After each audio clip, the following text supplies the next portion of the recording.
Good to see you again. You too. Yeah. Back-to-back wins. Mood good? Yeah, naturally wins will bring a different energy to football clubs. It's always been the way, always will be the way. I would imagine. So yeah, the lads are in a good place. Good stuff. Have to get into it again. Yoane Wissa, what's the latest you can tell us today on his future? Yeah, copy and paste really from the other day. The exact same answer. Nothing's changed in terms of my stance. In terms of moving behind the scenes, don't see any movement on that. So it's very much the same as it was really. Will he be involved in something again?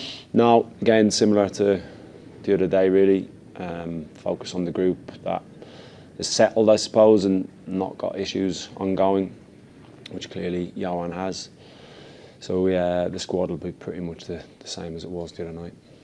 You said you were in constant dialogue with the player. Is that still the case? And just what's that dialogue like? Is it positive? Is it, are you happy with? Yeah, it's constant. It's pretty much daily. I keep saying it about the level of respect I have for Yoane and the relationship that I've had with him. Obviously, that's been difficult for obvious reasons. I don't think that's revolutionary in terms of saying that. But now what we say, obviously, will remain between us. Is he training still with the team? You weren't going that 2 months last time, but is he back amongst? Is he training amongst with the players? Same as the other day. He's training. He's training, good stuff. You did say you were confident after the deadline day that he would be a Brentford player. Yeah, still feeling that? Yeah, I still feel that. I think the football club in general want to hold on to Yoane. I think, again, going back to the type of player he is, the person he is, I certainly don't want to lose Yoane. So, yeah, same as it was. I know it's pretty much as was, but the situation hasn't changed, so I can't give you different answers. We were reporting today that you've rejected a bid for Christopher from Brentford. Can you give us any more detail on that? Yeah, well, for me, Christopher's someone that definitely don't want to lose. Whether something's happened in my time on the grass and what I've been doing today, I'm a little bit unsure, but it's one for Phil to deal with in terms of ins and outs, obviously. But for me, Christopher is a big part of the group. Played the game the other night, obviously. Played very, very well, and he'll be in the squad on Saturday. And is he happy to stay? You get the feeling he'd be happy to stay at Brentford as well? I think Christopher really likes the football club. He's been a big part. He's been here 4 years, I believe. Big personality, big character within the group. He's part of our leadership group. So, yeah, he's a big player for me. Any other potential maybe outgoings from the club deadline day, or are you seeing this squad will be the squad you have come after the deadline? Yeah, I'm not entirely sure. Weird and wonderful things can happen in the last few days. Possibly one or two of the periphery players, younger players, may go on loan if we feel it's right. But apart from that, it'll be what you seen the other night at Bournemouth really and Villa. What about any potential incomings, any movement over the last couple of days about getting anybody into the club? As I said the other day, really, I'm pretty content with what we've got. I really enjoy working with this set of players. I think there's so much talent in it. Focus has always been on those players. And if the club feel it's right to bring someone in that will add to that, then obviously we'll try to do that. Just a personal one for me, I just seen, saying 16-year-old Cornwall from Tuckerville. Went to the same school as myself, so just, what can you tell us about him? What do you know about him, and are you excited for him, the club of the future? Yeah, first year scholar, so obviously he's a bit to go, but I'm aware of his signing and coming into the club as a first year scholar, highly thought of, and I'm sure he'll settle into life at Brentford really, really easily. We're just looking ahead to the game against Sunderland at the weekend. It feels like a big game. Would that be the feeling you get as well? No, big games in the Premier League. Yeah, just before the international break as well. Yeah, they're all big games, aren't they? And I think the nature of the timing of it going into an international break, you want to finish the block of games, if you like, in a positive manner. And certainly the intention, treat them with the utmost respect for what they've achieved last year, what they've added in terms of the squad depth that they have now. Manager came to the Championship, dealt with it really, really well. It's a really good story for a football club that has been at that level and one below. Obviously, I'm really aware of the recent history, and there'll be a tough test for sure on Saturday. Yeah, what have you made of them as a team? What were their strengths? Where you have to be at your best as well? Yeah, I've been impressed with them. Well drilled. I mentioned about the players that they've added, but they've kept the tactical side of the game that was prevalent last season, I felt, even with different personnel. And clearly at the Stadium of Light, there's an energy and a buzz to being back in the Premier League that we'll have to be very, very aware of. Of course, Jordan Henderson, going back, it was involved the other night, but yeah, he'd be involved back at his former club. Yeah, I'm sure it'll be a special day for him. They produce good players, Sunderland, they always have. And he's certainly one of them, isn't he? Nice for him to go back. I'm sure it's going to be a big day for him and his family, obviously. And just generally, any injury concerns going into the game? After the last game? Yeah, pretty much as we were the other night. Jordan will obviously come back into the squad. And yeah, as we were really for the Bournemouth game. All the best. Thank you, appreciate that. Hi, David. Yeah. You too. Mentioning the Stadium of Light, we saw how awesome it was in that first game against West Ham. Of course, they ended up thrashing West Ham in that match. What's your experience been on the Stadium of Light in the past? Have you been there as part of coaching sort of staff set up? What's your experience been like? Been there as a player, been there as an observer, going to games and watching it, and very, very aware of.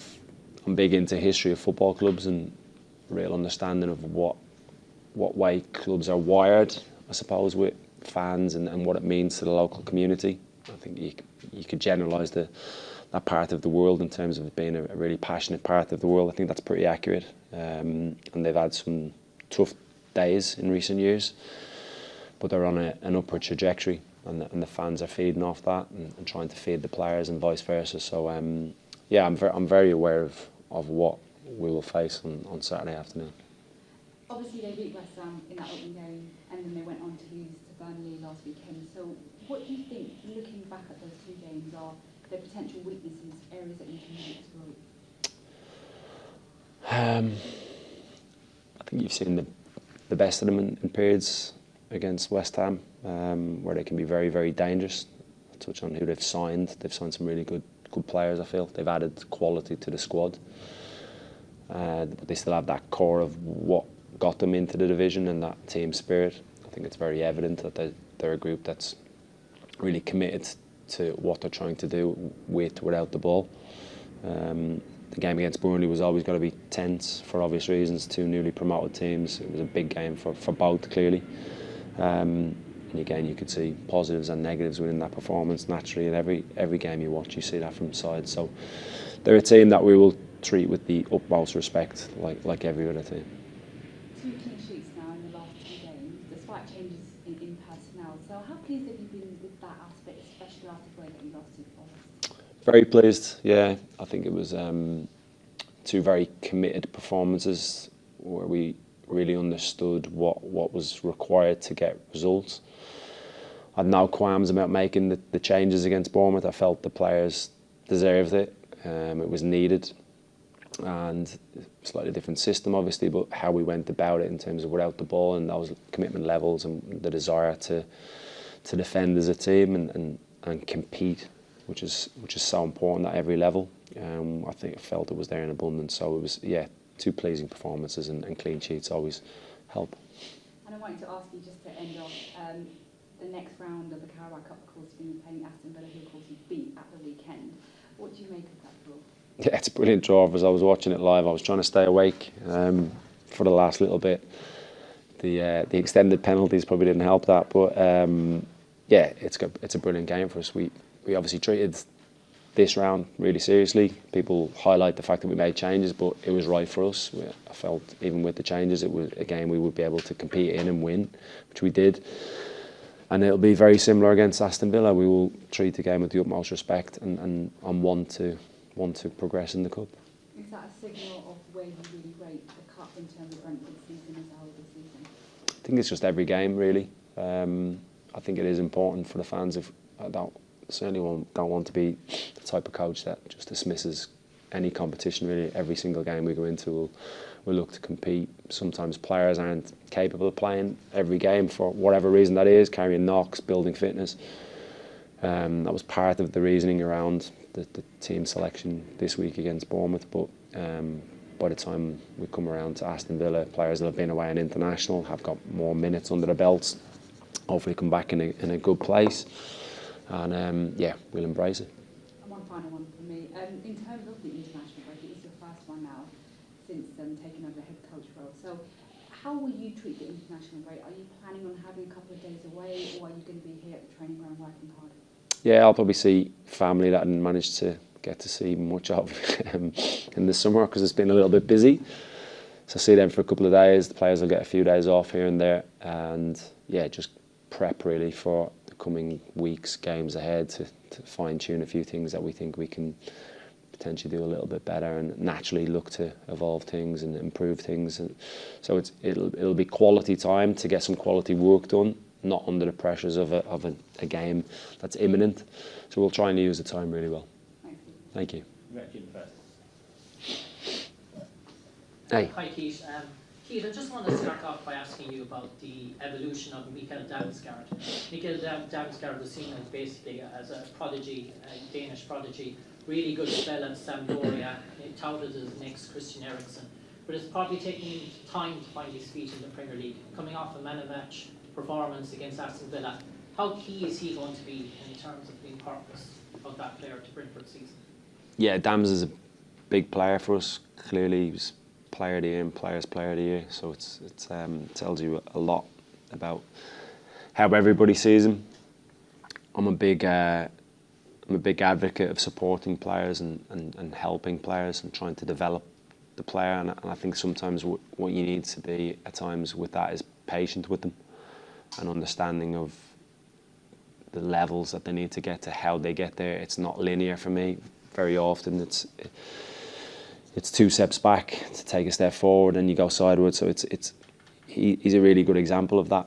I wasn't here for the period of time when he wasn't as prominent in the team, but obviously I've spoken to people about it, I've spoken to Dams about it, and I think persistence and an environment where you're really supported, which I think he's had here over the last few seasons, has absolutely paid dividends for everybody.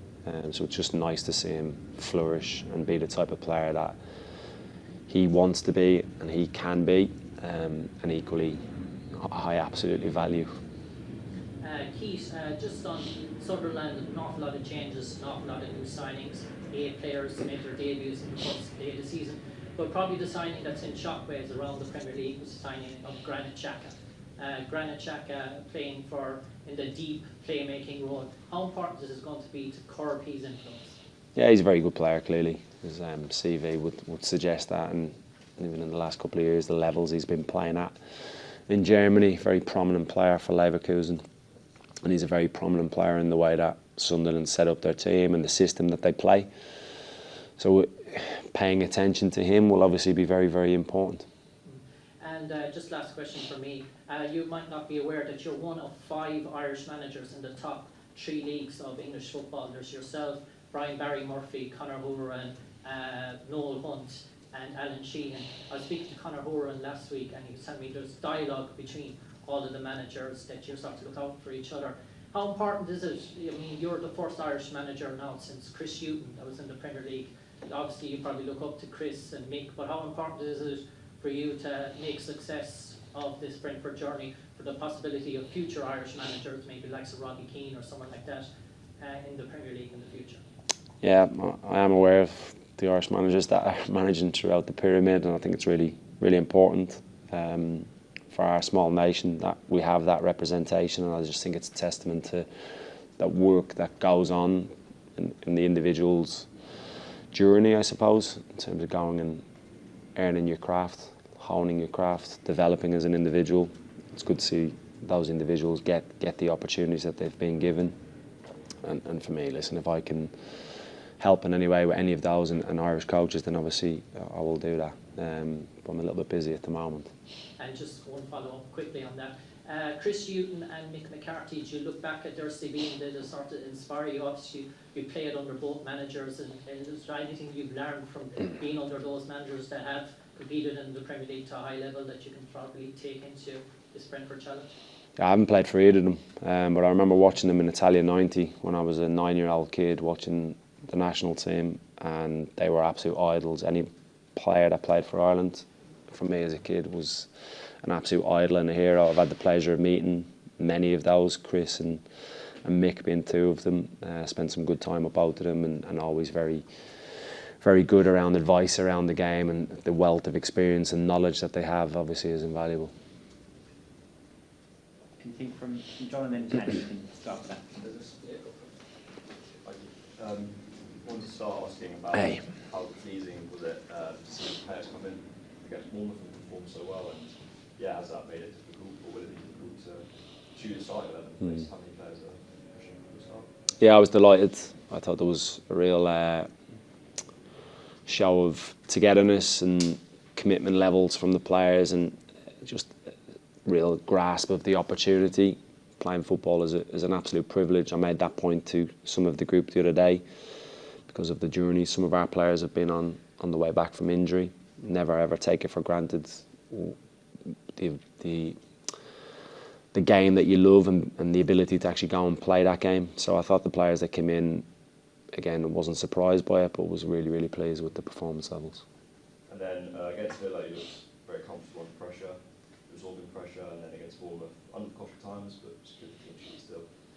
Is being difficult to play against and difficult to score against that integral to your approach? I know you mentioned previously you embraced the grittier kind of games. Yeah, I do. I didn't think we were under the cosh really against Bournemouth. I was pretty comfortable.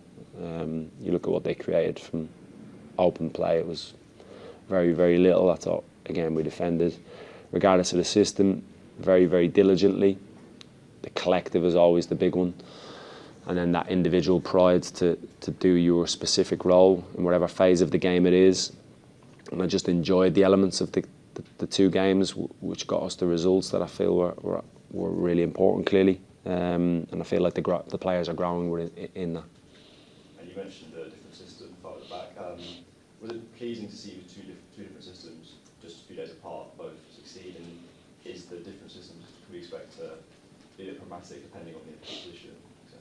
Yeah, adaptable, probably flexible within games, game to game. I think players have showed that it's not alien to them. A lot of them have played that system previously. It was a part of my decision to go with that system. It was the personnel that I wanted to play, particularly in the back line.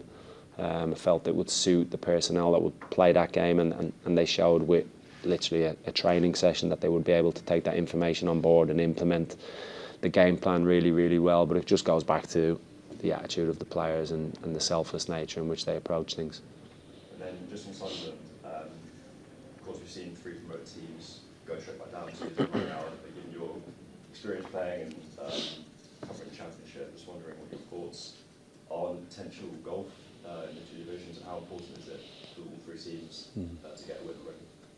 Yeah, very important for their confidence, I suppose. I know a lot's been made of that in recent seasons about the teams coming up and going straight back down. I feel like these teams are pretty well equipped. I think they've been shrewd in the transfer market. And Sunderland in particular, obviously, who were faced this weekend, been very shrewd in the transfer market and brought in some really, really good players. And that first win at home gives a lot of confidence and energy to the group and belief to the group. So it'll be a really difficult game. Thank you. Finish up with Andy. You mentioned some of those players coming back. How good was it to see Rico and Aaron after all that time? I mean, they've had a torrid time, really, haven't they, to see them back together on either side? Yeah, really tough. I was here obviously last year watching them trying to get back fit, and just the pain the players go through when they're not able to do what they love is really difficult. I think the support that they get here is top drawer, but equally still there's some dark days. You're going home just wanting to play football. You're watching players go out to train when you're stuck in the gym or you're stuck in with the medics. It's really, really difficult. And I just got so much respect for the 2 of them and the way they've persevered with it, the way they've come back really fit. Game fitness and fitness is different. You need rhythm in your game, and you need minutes on the pitch to get back to that point. But the way they came back for pre-season training was amazing. We did some fitness tests early parts of pre-season. The 2 of them were pushing each other, and I thought it was quite a poignant part of pre-season to see those 2 back to that level, because they're really, really important parts of the group. Obviously, you had a couple of players that have gone who are so influential in Brian and also Norgard. I just wondered about seeing what looked like a bit of a new look team coming together and having players like Carvalho, Thiago, Ouattara getting on the score sheet so early, how pleasing that is for you to see, you know, them stamping their mark on the team as well? Yeah, really pleasing, but again, not surprising. Thiago's obviously had a tough time, which I've spoken about before, fitness issues last year, just been able to find his way in English football, which is difficult at the best of times. But again, the application is there on a daily basis. The attitude is just phenomenal. Dango didn't surprise me. He was up to speed physically. He played a lot of minutes for Bournemouth in pre-season. I thought he'd be a big signing for us, and he will be. And then Fabio, I've spoke about on numerous occasions throughout pre-season, I suppose, and the opportunities he'll be given. I just think he's a very smart young man that has a real desire to be a top player, and I think he showcased the disappointment of not playing against Villa and coming onto the pitch, which I know was disappointing for him. He just showcased that in the exact way you would want on Tuesday. Played a full game, led, was a leader on the pitch. He worked tirelessly, and he gets the rewards with his goal, and I think he showed what a classy player he is, because that was a really, really clever run and finish. I know that there'll be so much work going into the tactical side of things, but do you also sort of factor in just what kind of atmosphere it'll be at the stadium like, given, you know, coming up, what the season they had last season, when maybe they weren't seen as one of the favourites to come up? There'll be a bit of a bear pit atmosphere, I suppose. Yeah, I can't wait for it. I'm really looking forward to it. I think traditional grounds, the journey they've been on as a football club, again, I'm very understanding of it and respectful of it. I know they've dipped down 1-2 divisions at times in the last, whatever it's been, 10-12 year period, and they have a fan base that is clearly very, very passionate and engaged. So I'm really looking forward to the atmosphere on Saturday. Can't wait for the kick-off, and I know our players will feed off that. And just finally from me, be proud of the team for, obviously in the Premier League there's quite a big reaction to every single result, but the way that they've just calmed everything down this last week with those two performances. Yeah, I think it's probably important. Again, it doesn't really alter what we do on a day-to-day basis and the way we're trying to bring the team, but it helps, clearly. Winning football games always helps. But it just comes from a place where they've been working since the 1st of July. It didn't come the day after Nottingham Forest. It was just a continuation of what we've been trying to do and how we've been trying to build towards being a really effective team. Thank you. Thanks, Pusha.